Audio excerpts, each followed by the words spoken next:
โทรมาคงต้องแล้วแต่แค่รอตั้งนานเพื่อที่จะฟังเสียงเธอ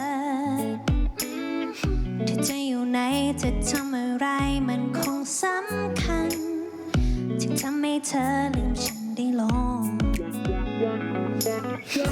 มาไม่มาก็คงต้องแล้วแต่แค่รอตั้งนานเพื่อที่จะได้พบกันถ้าเธอไม่คิดถ้าเธอไม่รู้ว่าใครน้อยใจถึงนั้นฉันคงไม่กวนละกัน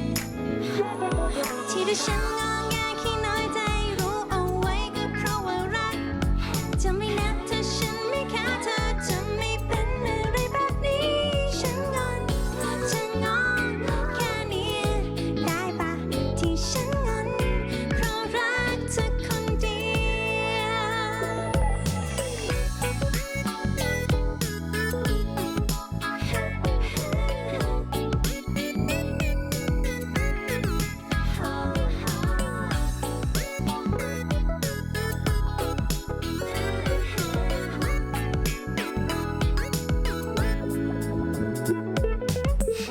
แค่นี้นะแต่เธอห้ามวางก่อน